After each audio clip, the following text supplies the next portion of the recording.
BRS లో భారీ కుదుపు. కాంగ్రెస్ లో చేరిన అసెంబ్లీ మాజీ స్పీకర్ పోచారం శ్రీనివాసరెడ్డికి కాంగ్రెస్ కండువా కప్పుతున్న సీఎం. ఆయన కుమారుడు భాస్కర్ రెడ్డి సైతం.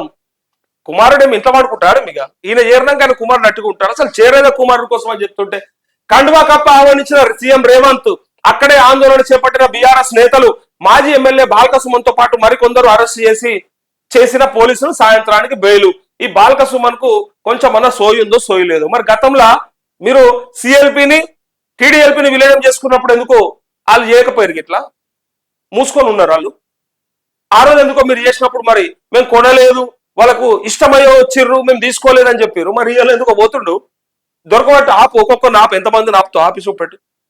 ఇక శ్రీనివాస్ రెడ్డికి సముచిత గౌరవం ఇస్తాం, రైతు సంక్షేమం కోసమే ఆహ్వానించాలని సీఎం. రైతు ఈ దోతి కట్టుకున్న పెద్ద మనిషి ఈ ఒక్క ఆయన వస్తేనే రైతులు బాగుపడతారట. రైతులు వినండి, చెప్తున్నారు. ఇక మనకు వినాలి, మనం ఇక ఇలా ముచ్చట్లు నువ్వు ఒకసారి.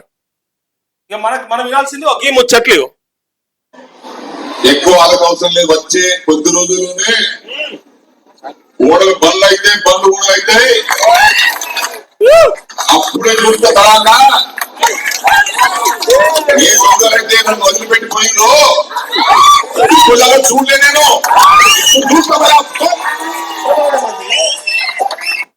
ఇది వినవాలి, ఇప్పుడు చూడలే నేను. ఇప్పుడు చూస్తారు, వదిలిపెట్టలేదు. ఇప్పుడు నా నోటి నుంచి మాట రాలేదు.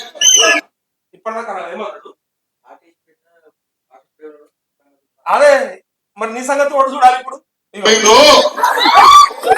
చూడలే నేను. మొత్తం ముచ్చట చెప్పిండు. ఇక్కడ చూడు ఇక ఒకసారి, ఇగో ఈ ఫోటో చూడు. నేను చెప్తా ఇలా ముచ్చట. ఈయనెవరో తెలుసా? సెక్రటరీ జనరల్ గా ఉండే కె కేశవరావు. ఈయన డిప్యూటీ సీఎం గా ఉండే కడియం శ్రీహరి. వీళ్ళిద్దరు ఇప్పుడు ఎవరుంటారో మనకు తెలుసు. నేను చెప్తా ఇంకా ఇలా ముచ్చట. ఇగో దీంతో పాటు ఒకసారి ఇగో ఈయన అంటే పక్క కూర్చొని పెట్టుకునేటోడు పాము అయిపోయారు అన్నట్టు. వీళ్ళు పక్కన కూర్చొని వీళ్ళు లాస్ట్ కు ఈయనకే ఎసరు పెట్టిపోయారు. ఇక చూడు, మాకు ఇంత గొప్పగా సహకారం అందించినటువంటి మీకు, మాకు ఇంత గొప్పగా ఏడుస్తున్నట్టే పెట్టిండు ఆయన ఫేసు. ఎందుకో మరి ఏదో మొత్తం ఇక కేసీఆర్ దేవుని లెక్క పెట్టిండు. ఇక సహకారం అందించినటువంటి మీకు సార్ జన్మలో మరవలేము సార్. జన్మలో మరవలేనంత వరకు మీరే మాకు నాయకుడు సార్. ఇంకొకరు లేరు సార్. మాకు ఇంకొకటి సార్. ప్రాణం ఉన్నంత వరకు మీరే మాకు నాయకుడు సార్. ఇదిగా ఇంకొకరు లేడు సార్. ఇంకొకటి లేడు. ప్రాణం ఉన్నంత వరకు మాకు మీరే నాయకుడు సార్ అని కేసీఆర్ కి చెప్పారు. పాపం అది విని ఆయన ఎట్లా పొంగిపోయింది చూడు. బక్క ప్రాణం ఎంత మంచిగా పొంగిపోయింది చూడు. ఇప్పుడు ఏం చేసిండు చూడు. ఇంత మంచి నాయకుడు నేను కూడా 47 సంవత్సరాలు చూస్తున్నా సార్. అనేక మంది చూసిన, కానీ రకరకాల మనుషులు ఉంటారు. చెప్పేది ఒకటి, చేసేది ఒకటి. కానీ మనస్ఫూర్తిగా ఈ 47 ఏళ్ళ రకరకాల మనుషులు చూస్తా అన్నాడు కదా. చెప్పేది ఒకటి, చేసేది ఒకటి అన్నారా? అందులో పోచారమే నెంబర్ 1 ఉంటాడు. ఫస్ట్ పోచారమే ఉంటాడు. ఆయన్నే ఉంటాడు. సాగుజాలక ఇది ఇంత బతుకు ఇంటర్నెట్ వచ్చినట్టున్నది. ఇది చూడు. ఇంకా దేశమంతా కూడా ఎదురు చూస్తున్నారు సార్ మీకోసమే. మహారాష్ట్ర వాళ్ళు అడుగుతున్నారు మాకు వచ్చి, మీకోసమే మా దగ్గర రండి సార్, మనం పిలిపించుకోండి సార్, మేము సార్ దగ్గరికి వెళ్తామని. దేశమంతా చూస్తున్నారు సార్. దేశమంతా సుపరిపాలన, సుభిక్ష పరిపాలన జరగాలంటే ఈ సొల్లు కబుర్లు చెప్పే వాళ్ళతో రాదు సార్. ఇది కేవలం సొల్లు కబుర్లు చెప్పుకుంటూ పోతా తప్పితే, మైకులు పట్టుకుని తంస్తా తప్పితే పనిచేసే నాయకుడు దేశంలో ఎవరు లేరు సార్. రేవంత్ రెడ్డి ఉన్నాడా? దేశ ప్రజలు, దేశ రైతులు, పేదవారు బాగుపడాలంటే అది కేసీఆర్ నాయకత్వంలోనే బాగుపడుతుంది, సాధ్యపడుతుందని చెప్పేసి కూడా మనం చేసుకుంటూ కొత్త ప్రభుత్వం ఇగో అయితే ఇప్పటి పట్ల గిట్ల ఊసర వేలు చూసినాం కానీ గిట్ల మనుషులు చూడలేదని అనుకునేరు. ఇగో ఇప్పటిదాకా ఆయన చెప్పిన మాటలు విన్నారు కదా. దేశంలో ఈయన మించిన నాయకుడు లేడు. ఎంతో మందిని చూసినా సార్. 47 ఏళ్లలో చెప్పుడు మాటలు ఒకటి, చేసే పనులు ఒకటే చూసినా కానీ మీలాంటి నాయకుడిని, చెప్పింది చేసే నాయకుడిని, చేసేది చెప్పే నాయకుడిని నేను చూడలే. కాబట్టి మీరే మాకు ఎల్లకాలం నాయకుడు ఉంటారని చెప్పాడు. ఏమైంది చూసిరా? ఇగో ఎట్లా మాట మార్చింది ఇప్పుడు చూడు. రేవంత్ రెడ్డి గారి యొక్క, గౌరవనీయులు రేవంత్ రెడ్డి గారి యొక్క నాయకత్వంలో కొత్త ప్రభుత్వం, కాంగ్రెస్ ప్రభుత్వం ఏర్పడిన తర్వాత జరుగుతున్నటువంటి పరిణామాలను కూడా నేను చూస్తా ఉన్నాను. ఒక్కసారి లైవ్ దృశ్యాలు కామెంట్ చేయండి. ఈయనకు ఇట్లాంటి నాయకులకు సిగ్గుశరం ఉంటుందా ఉండదా? ఒకటి. రెండోది, వట్టిగానే పోయిందా లేదంటే నిజంగా ఏదైనా ప్యాకేజ్ కి అమ్ముడు పోయిందా? ఒకసారి చూసుకోండి, చెప్పండి. ఒకసారి లైవ్ లో చూస్తున్న వాళ్ళు కామెంట్ చేయండి. ఆయన ఎందుకు వచ్చిండో నేను చెప్తా, నా దగ్గర ఉంది ఇన్ఫర్మేషన్. ఆయన పార్టీ ఎందుకు మారిండో నేను చెప్తా. ఇగో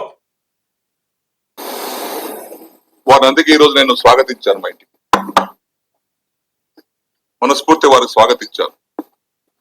వారు చేస్తున్నటువంటి కార్యక్రమాలు రైతు పక్షపాతిగా, రైతు సంక్షేమం కోసం, రాష్ట్రంలో ఉన్నటువంటి సాగునీటి ప్రాజెక్టుల ప్రగతి కోసం వారు తీసుకున్న నిర్ణయాలన్నీ కూడా ఆమోదయోగ్యమైనటువంటి నిర్ణయాలు ఉన్నాయి. కాబట్టి నేను కూడా ఇప్పుడు అగ్రికల్చర్ గా నేను రైతు బిడ్డను కాబట్టి, సిగ్గుండాలి రైతు కాబట్టి, వ్యవసాయంతో ఉన్నటువంటి కష్ట సుఖాలు తెలుసు కాబట్టి. కానీ సిగ్గు అనిపిస్తుంది కదా, ఇట్లా అన్నం తినే నోరే కదా అది. మొన్నటిదాకా ఒకటి చెప్పి ఆ రోజు ఆయన గొప్పోడని ఇవాళ ఈయన గొప్పోడని చెప్పబడుతుంది. మరి నీకన్నా సిగ్గుండాలి, నీ పక్క పొంటోల కన్నా శరం ఉండాలి. ఇక చూడు, వారు చేసేటువంటి ప్రతి మంచి పనికి, రైతాంగానికి వారు చేస్తున్నటువంటి కార్యక్రమాలకు అండగా ఉండాలని, అండగా ఉండి రైతు సంక్షేమాన్ని కోరుకోవాలని, రైతులు బాగుపడాలని, రైతుల కష్టాలు తీరాలనే ఆకాంక్షతో నేను ఈరోజు వారి నాయకత్వంలో, రేవంత్ రెడ్డి గారి నాయకత్వంలో కాంగ్రెస్ పార్టీలో వచ్చాం. తప్పనిసరిగా ఈ ప్రభుత్వం గత 6 మాసాలుగా చూస్తా ఉన్నాం, అబ్జర్వ్ చేస్తా ఉన్నాం, చిత్తశుద్ధితో పనిచేస్తా ఉన్నారు. కొత్త కొత్త ప్రభుత్వం, కొత్త కొత్త సమస్యలు వస్తాయి. వాటిని అధిగమించి చిన్న వయసులోనే ధైర్యంతో ముందుకెళ్తూ రాష్ట్రాన్ని ముందుకు తీసుకెళ్తా ఉన్నారు. వారిని నేను మెచ్చుకుంటా ఉన్నాను, అభినందిస్తా ఉన్నాను. వాళ్ళ కేబినెట్ కూడా అభినందిస్తా ఉన్నారు. కాబట్టి మంచి ఆలోచనతో వారు వచ్చారు. నేను కూడా మంచి ఆలోచనతోటే నా జీవితంలో కూడా సుభిక్షంగా జరుగుతా. నీ మంచి ఆలోచన ఏందో నేను చెప్తా ఇప్పుడు. నీ మంచి ఆలోచన ఏంటో నాకు తెలుసు. అది టీఆర్ఎస్ పార్టీ జరగకుండా ముందు తెలుగుదేశం పార్టీలు ఉన్నా నేను యొక్క నాయకత్వంలో బలపరుస్తూ ఈరోజు అందరం కలిసి రాష్ట్ర భవిష్యత్తు కోసం కట్టుగా సమీక్షగా కృషి చేస్తాం. పొంగులేం లేదు. నేను ఆశించేది రైతు సంక్షేమం. నేను వ్యవసాయ శాఖ మంత్రిగా చేశాను, బ్యాంక్ చైర్మన్ గా చేశాను. ఇవన్నీ రైతుతో ముడిపడ్డటువంటి సంస్థలు ఇవన్నీ. కాబట్టి రాష్ట్ర ప్రగతిలో వారు చేసేటువంటి అభివృద్ధికి, వారు సంకల్పించినటువంటి కార్యక్రమాలకు పేదోడు వాదోడుగా ఉండి రాష్ట్ర ప్రగతి కోసం, రైతు ప్రగతి కోసం అందరం కలిసికట్టుగా సమీక్షగా కృషి చేస్తాం. పొంగులేటి గారు కూడా, శ్రీనివాస్ రెడ్డి గారు కూడా పాత మిత్రులు మాకు. వారు రెవెన్యూ శాఖ మంత్రిగా మంచి పోర్ట్ఫోలియో వారి దగ్గర ఉంది. వారి సహకారంతో, అందరి సహకారంతో రాష్ట్ర ప్రగతిలో అందరం పాల్గొంచుకుందాం. ఆ సందర్భంలోనే గౌరవనీయులు మన గౌరవ ముఖ్యమంత్రి రేవంత్ రెడ్డి గారి యొక్క నాయకత్వంలో బలపరుస్తూ ఈరోజు అందరం కలిసి రాష్ట్ర భవిష్యత్తు కోసం పనిచేస్తామని మనం చేస్తాం. రాష్ట్ర భవిష్యత్తు కోసం పనిచేస్తా అని సిగ్గుశరం లేకుండా చెప్తా ఉన్నాడు పోచారం శ్రీనివాసరెడ్డి. చూసిరు కదా, ఆ రోజు ఇట్లా ఇట్లా ఇట్లా మా విలువలు ఉంటాయి రాజకీయాలని చెప్పే నాయకులను చెప్పుతాను కొట్టాలి ఒక్కొక్కని. సిగ్గుశరం లేదు సన్నాసులకి. ఆ రోజు ఏం చెప్పిండు? ఖచ్చితంగా కేసీఆర్ మించిన మొగోడు లేడని చెప్పిండు. స్వయంగా ఒక మాజీ ఎమ్మెల్యే మీ గేట్లు దోచుకుంటూ లోపలికి వచ్చే ప్రయత్నం చేశారు. నేను ఎలా చూస్తున్నారు? ఒక్కొక్కరి అభిప్రాయం ఒక తీరు ఉంటుంది. నేను కూడా టీఆర్ఎస్ పార్టీ జరగకుండా ముందు తెలుగుదేశం పార్టీలో ఉన్నా. నేను ఆనాడు తెలుగుదేశం పార్టీ నుంచి టీఆర్ఎస్ పార్టీ రావడానికి గల కారణాలు ఏందో ఆనాడు ఉండే, అప్పుడు కూడా వచ్చాను కదా. మరి అసలు నేను ముందు కాంగ్రెస్ పార్టీలో అని చెప్తుండే. నేను దొంగనే కదా ఆల్రెడీ అని చెప్తుండే. ఇవాళ నేను ఆల్రెడీ కాంగ్రెస్ లో ఉండే, కాంగ్రెస్ నుంచి టీడీపీలోకి వచ్చిన, టీడీపీ నుంచి టీఆర్ఎస్ లోకి వచ్చిన, టీఆర్ఎస్ నుంచి మళ్ళీ కాంగ్రెస్ కి పోయినా. నేను ఆల్రెడీ దొంగనే కదా, నన్ను ఎందుకు నమ్ముతారు మీరు అని చెప్పడానికి ప్రయత్నం చేస్తా ఉన్నాడు. ఈ దొంగలు సన్నాసులు ఎవరెవరో నేను చెప్తా ఇప్పుడు. ఈయన రాజకీయ భవిష్యత్తు కోసము, వాళ్ళ కొడుకు భవిష్యత్తు కోసమే మారిండు తప్ప ఈ పేదల మీదనో, ఈ ప్రజల మీదనో, ఈ రైతుల మీదనో, ఈ రైతుల సంక్షేమం మీదనో ఆయన ఆలోచన చేసి పోలేదు. ఏ దొంగలు పోయిందో చెప్తా. ఇక్కడ చూడండి ఒకసారి.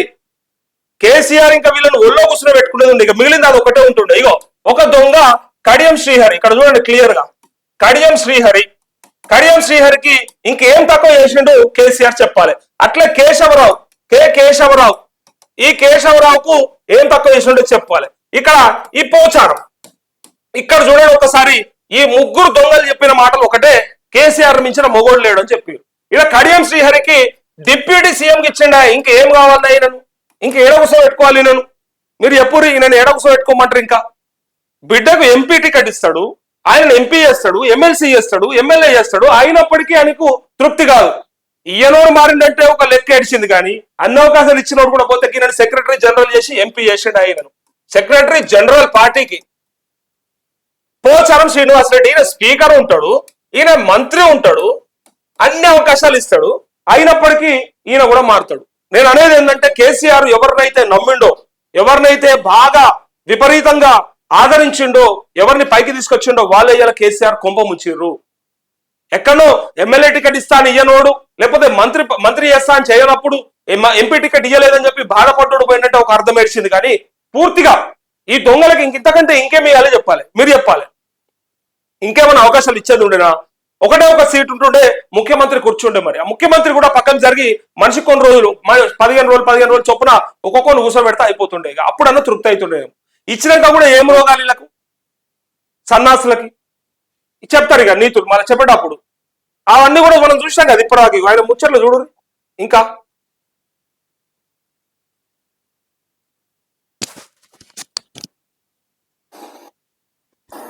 కాంగ్రెస్ పార్టీతోనే కండువా కప్పుకొని రాజకీయాలు చిన్నప్పుడు మీ వయసులో వచ్చారు. మళ్ళా కాంగ్రెస్ పార్టీ, తెలుగుదేశం పార్టీలో 27 సంవత్సరాలు ఉన్నాను. దాని తర్వాత టిఆర్ఎస్ పార్టీలో ఉన్నాను. ఇప్పుడు చివరగా రేవంత్ రెడ్డి గారు చేస్తున్నటువంటి కార్యక్రమాలకు నేను మెచ్చి నచ్చి ఆకర్షితులై వారిని బలపరచాలి, వారి నాయకత్వం బలపరచాలి. యువకులు వారిని మనం మంచి విధంగా సమర్థించినట్టయితే రాష్ట్రం బాగుపడుతుంది. మరి ఓపిక ఉంది, వయసు ఉంది, ఇంకా 20 ఏళ్ళ రాష్ట్రానికి నాయకత్వం వహించేటువంటి ఓపిక వారికి ఉంది.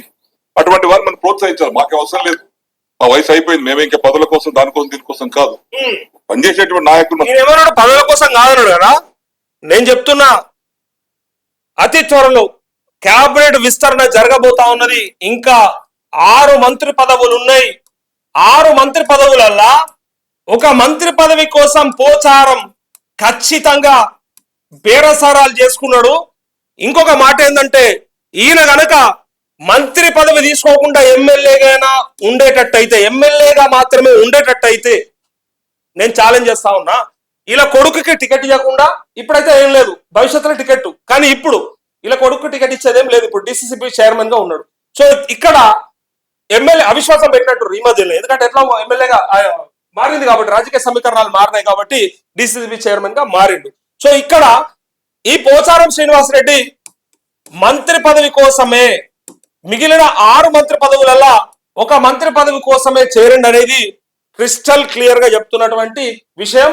ఇది గనక అబద్ధమైతే నన్ను అడగండి, కరెక్ట్ గా ఒక 15 రోజుల తర్వాత, 15 రోజులల్లా వీళ్ళు చేసుకున్నటువంటి ఒప్పందం ఒకటి ప్యాకేజీలు, అట్లే వాళ్ళ కొడుకుకి ఎమ్మెల్యే టికెట్ భవిష్యత్తులో, రెండవది ఇప్పుడు ఈయనకు మంత్రి పదవి మాట్లాడుకొని పోయిండు. ఈయన నీతులు చెప్తా ఉన్నాడు, మంత్రి పదవి కాదు, ఏం కాదు, నాకు ఏం అవసరం అని చెప్పిండు. ఏం అవసరం లేనోడా, సిగ్గు లేకపోతే ఇప్పుడు తీసుకుంటే మాత్రం ఇక నీకు సిగ్గు లేనట్టే. ఇక ఇప్పటిదాకా ఒకటైతే ఇప్పటి నుంచి ఒక లెక్క. ఇక అందరికంటే ఎక్కువ నువ్వే టార్గెట్ అవుతావు ఇక మొత్తానికి అందరికి. ఇక బీఆర్ఎస్ లా ఆ రోజు నువ్వు చెప్తావు అట్లా, ఇప్పుడు చెప్పేదేమో ఇట్లా. ఇగో చూడండి, ఇంకా సమర్థించాలి గట్టిగా మనస్ఫూర్తిగా ఉద్దేశంతో వారి వెంబడి ఈ రోజు రావటానికి సిద్ధపడ్డాను. వారిని కూడా భగవంతుడు ఆశీర్వదించాలని ఆశీర్వదిస్తా ఉన్నాడు. దేవతలు చూడండి ఎంత శుభ సూచకమా. కాబట్టి భగవంతుడు ఆశీర్వదిస్తున్నాడు. కాబట్టి వారి నాయకత్వం నేను పనిచేయడానికి సిద్ధంగా. జోకర్ గాల లెక్క అయిపోయారు కదా వీళ్ళు నాయకులు. అసలు వీళ్ళు నాయకుల జనాలకు కూడా అర్థం కావాలి ఏందో మరి. వీళ్ళు జోకర్ల కంటే ఎక్కువ జోకులు చేస్తారు కదా, కామెడీలు ఎక్కువైపోయినాయి వీళ్ళకి. కథ చేస్తారు వీళ్ళు. ఇట్లాంటి వాళ్ళు ఏం ఎట్లయితే మారుతారు వీళ్ళు అసలు. ఆ మాట వంటి వాళ్ళు ఈ పాత ముచ్చట్లు ఏమి చెప్పేటోళ్ళు లేకపోతే మాత్రం ఏం నిలవనట్టే మాట్లాడుతురు. ఇక అంటే నేను ఏమంటున్నా, ఇంకోటి ఉన్నది, ఇంకో ముచ్చట్టు ఉండే కదా వీళ్ళది. ఇప్పుడు ఆయన చెప్పిన వాటిలకు ఇది కౌంటర్ అనుకోవచ్చు మీరు. సిగ్గుండాలి ఈ వయసులో పార్టీ మారడానికి. సత్య ముందల ఏం రోగం వచ్చింది ఆయనకు, ఏం తక్కువ చేసింది ఆయనకు? అన్ని ఇచ్చింది పార్టీ, సిగ్గుండదు. బీఆర్ఎస్ అన్ని ఇచ్చింది. సత్య ముందల ఇదేం రోగమా? సత్య ముందల నేను ఇంతకాలం పెంచి పోషించిన కన్నతల్లి లాంటి పార్టీని దూషించి పక్క పార్టీలకు పోవడానికి ఏం మాటలు, చిల్లర మాటలు. ఇప్పుడు ఈ వయసులోనా ఆయన? ఇది నేను చెప్పాలనుకుంటుంది. ఇప్పుడు ఇదా ఈ వయసులోనా? మరి రేవంత్ రెడ్డి ఇచ్చిన కౌంటర్ అది ఆ రోజు ఎవరికి తెలుసా? పొన్నాలో లక్ష్మయ్య బీఆర్ఎస్ లకు పోయేటప్పుడు మరి ఇలా నువ్వు తెచ్చుకుంటున్నావు, మరి నిన్ను అనొద్దు అయ్యాల. నేనేమంటున్నా, ఇలా తప్పవరు అనేది ప్రజలకు అర్థం కావాలి. తెచ్చుకున్న దొంగలదా లేకపోతే అలా పోతున్న దొంగదా అర్థం కావాలి. ఇద్దరు కలిసి ఏం నాటకాలు ఆడుతున్నట్టు, ప్రజల్ని ఎందుకు ఇట్లా ఆగం చేస్తున్నట్టు. ఒక పక్క ఆ రోజేమో కేసీఆర్ ను మించిన మొగోడు లేడని చెప్పినటువంటి ఆ సన్నాసి ఇలా రేవంత్ రెడ్డి హీరో అని చెప్తున్నాడు. అంటే మరి ఏం జరుగుతున్నట్టు రాజకీయాలలో? ఒక్క 5 ఏళ్ళు ఉండలేకపోతే మా ఎమ్మెల్యేగా చచ్చిపోతాడు పదవులు లేకపోతే. ఆల్రెడీ ఇచ్చారు కదా, ఎమ్మెల్యే గెలిపించారు కదా. ముసలోనివి నడిచినా నడవకుండా, కూసుంటే లేవరాకుండా, లేస్తే పంట రాకుండా నీలాంటి నాయకుడుగా పెట్టుకున్న బాన్స్వాడ ప్రజలు ఇలా సిగ్గుపడతా ఉన్నారు. నేను చూస్తా ఉంటే బాధపడతా ఉన్నారు. బాన్స్వాడ ప్రజలు అసలు ఇట్లాంటి సన్యాసిని మేము ఎన్నుకున్నదని చెప్పి ఇబ్బంది పడతా ఉన్నారు. నేను ఇంత రాష్ట్రంలో కాంగ్రెస్ వేవ్ నడుస్తా ఉంటే కూడా నేను బాన్స్వాడలా ఈ మొగోడని చెప్పి ఎన్నుకుంటే ఇలా కాడి ఎత్తేసిపోయిన ఎద్దు లెక్క దున్నపోతు లెక్క పారిపోతా ఉంటూ వేరే పార్టీలకు. పోని నువ్వేమన్నా ఆ పార్టీలకు పోయి బాన్స్వాడ ప్రజలు ఉద్ధరిస్తావా అంటే అది కూడా ఏం లే. బాన్స్వాడ ప్రజల అభివృద్ధి కోసం పోతున్నావా అంటే అది కూడా ఏం లేదు. పక్క మంత్రి పదవి తెచ్చుకొని పోతున్నాడు. మంత్రి కనుక బాన్స్వాడకి వస్తే చెప్పులతో కొడతామని చెప్తా ఉన్నారు. ఒకవేళ మంత్రి పదవి తీసుకొని కనుక వస్తే నిన్ను గెలిపించింది ఎందుకు, నిన్ను పెట్టుకున్నది ఎందుకు? ఇన్ని అవకాశాలు ఇచ్చిన కేసీఆర్ కు ఒక 5 ఏళ్ళు తోడుండలేకపోయినా మీరు. పక్కపొంటి డిప్యూటీ సీఎం కి ఇచ్చిన వాడికి అదే బాధ, మంత్రిగా చేస్తే అదే బాధ, స్పీకర్ గా పెట్టినా అదే బాధ. ఇక మీకు ఇంకేం చేయాలరా నాయన? ఇంకేం చేస్తే మీరు ఉంటారు ఆయనతోని? నేను అందుకే కేసీఆర్ కి నేను డే 1 నుంచి చెప్పుకుంటూ వస్తా ఉన్నా. 2014 నుంచి ఇయ్యాలటి వరకు 2023 దాకా జరిగినటువంటి ఆ 2 ప్రభుత్వాలల్లో దొంగలను నమ్మితే ఆగమైపోతావు. కేసీఆర్ ని కారు టైర్ పంక్చర్ అయిపోతుంది అని చెప్పి కుండ పలిగిపోతుంది. ఎక్కించుకొని ఎంత బరువు మోస్తుంది, ఏ రోజైనా పుట్టి ముంచుతారు నీదని చెప్పినాడు. అన్నట్టే ఇప్పుడు వాళ్ళే ముచ్చిరు. కష్టపడేవాడు ఇంకా ఆనే ఉన్నాడు, జెండా పోసినాడు ఆనే ఉన్నాడు, కార్యకర్తలు ఆనే ఉన్నారు. కానీ ఈ దొంగల పదవుల కోసం పోతా ఉన్నారు. ఇంకా 5 ఇంకొక ఇన్ఫర్మేషన్ కూడా ఇవ్వబోతాను మీకు నేను. ఇంకొక 5 మంత్రి పదవులు ఉన్నాయి. ఒక మంత్రి పదవి ఫిక్స్, ఇది రిజర్వ్ అయిపోయింది. ఎవరు అవునన్నా కాదన్నా ఈ మంత్రి పదవి తీసుకుంటాడు, సిగ్గు లేకుండా మన ముందే తిరుగుతాడు. ఒక మంత్రి హోదాలో మాట్లాడితే మనం వినాలిగా. అయితే ఇంకొక 5 మంత్రి పదవులు ఉన్నాయా? ఇంకొక 3కి గాలం వేస్తా ఉన్నారు. 3 ఎవరైతే ఎక్కువ మంది ఎమ్మెల్యేలను తీసుకొస్తారో, ఎవరైతే బీఆర్ఎస్ నుంచి 8 మంది ఎమ్మెల్యేలతో వస్తారో వాళ్ళకి టార్గెట్ పెట్టింది కాంగ్రెస్ ప్రభుత్వం, రేవంత్ రెడ్డి ప్రభుత్వం. మరి ఆ రోజు వాళ్ళు కొన్నారు తప్పు లేదా, ఈ రోజు వీళ్ళు కొంటారు తప్పు లేదా అంటే సన్నాసులారా ఆ రోజు వాళ్ళని కొంటే దొంగలని చెప్పినాం, అమ్ముడు పోయారని చెప్పినాం, ప్యాకేజీలకు కొనుక్కున్నారని చెప్పినాం. కేసీఆర్ అందుకే మోసపోతారని చెప్పినాం. వాళ్ళు చేస్తే వ్యభిచారం ఏంది, మీరు చేస్తే సంసారం ఎట్లయితుంది? మీది కూడా గిదే అవుతుంది కదా. మరి ఇంత దూరంగా ఉంటాయి రాజకీయాలు. ఇంకా 4 ఇట్లా మారిన తర్వాత చెప్పే ముచ్చట్లన్నీ కూడా మనమే వింటాం. ఇక ఈ రోజు మాత్రం గొప్ప రేవంత్ రెడ్డిని మించిన లేడు అని చెప్పడానికి ప్రయత్నం చేస్తా ఉన్నాడు. ఇగో ఇక్కడ చూడండి, ప్రభుత్వ విధానాలు నచ్చడంతోనే చేరుతున్నా. మరి అందుకే ఎందుకో కేసీఆర్ విధానాలు బాగలేమని అప్పుడే రాకపోతాయి బయటికి. మరి రేవంత్ చేస్తున్న మంచి పనులకు అండగా ఉండేందుకే నువ్వు అండగా ఉండుడా, అడ్డంగా ఉండుడా, పొడుగు ఉండుడా? ఈ వయసులో నీకు ఏమవసరమైన నాసుంటుంతో మాట్లాడబడు. నాటువంటి వాళ్ళతో సిగ్గు అనిపించాలి. నీ అనుభవం ఏంది, నీ వయసు ఏంది, నువ్వు చేసిన రాజకీయాలు ఏంది? ఇవాళ ఈ వయసులో కొనపానంలో ఉండగా ఇప్పుడు ఈ పార్టీ మరి నువ్వు సాధించేది ఏముంటది? ఇంకో 4 ఏళ్ళు మంత్రిగా ఉంటావేమో ఈ రాష్ట్రానికి. ఇక ఆయనకి ఇంకా 20 ఏళ్ళు రాష్ట్రానికి నాయకత్వం వహించే సామర్థ్యం ఉంది. కాబట్టి ఈ కొడుకు భవిష్యత్తు కోసం ఈయన ఈ కథ పడినట్టుగా తెలుస్తా ఉంది. కాంగ్రెస్ తో మొదలైన రాజకీయ జీవితం తిరిగి ఆ పార్టీ వద్దకే చేరిందని చెప్పి చెప్తా ఉన్నారు. ఇక బీఆర్ఎస్ లో భారీ కుదుపు చేసుకుంది. ఇప్పటికే కడియం శ్రీహరి, దానం నాగేందర్, తెల్లం వెంకట్రావు వంటి లీడర్లు పార్టీని విడగా అసెంబ్లీ మాజీ స్పీకర్ పోచారం శ్రీనివాస్ రెడ్డి శుక్రవారం కాంగ్రెస్ లో చేరారు. పోచారం నివాసానికి వెళ్లిన సీఎం చర్చల అనంతరం ఆయనకు పార్టీ కండువా కప్పి కాంగ్రెస్ లోకి ఆహ్వానించారు. లక్ష్మీపుత్రుడు అంటూ అబ్బా అసలు ఆ రోజు లక్ష్మీపుత్రుడు అని పెట్టిరు. ఆ రోజు ఎప్పుడు పిలిచిండంటే కేసీఆర్ చాలా ఆప్యాయంగా పిలుచుకుంటుండే లక్ష్మీపుత్రుడు అని. అలాంటి వ్యక్తి బీఆర్ఎస్ ను వీడడంతో ఆ పార్టీ నేతలు ఒక్కసారిగా షాక్ కు గురయ్యారు. బీఆర్ఎస్ నుంచి పలువురు సిట్టింగ్ ఎమ్మెల్యేలు త్వరలో కాంగ్రెస్ లో చేరుతారని వస్తున్న ఊహాగానాలకు పోచారం చేరిక బలం చేకూర్చినట్టు అయింది. రానున్న రోజుల్లో మరికొందరు హస్తం గుటికి చేరే అవకాశాలు ఉన్నట్టు 2 పార్టీలోనూ చర్చ జరుగుతున్నాయి అంటూ పూర్తిగా ఇక్కడ చూడండి ఒకసారి.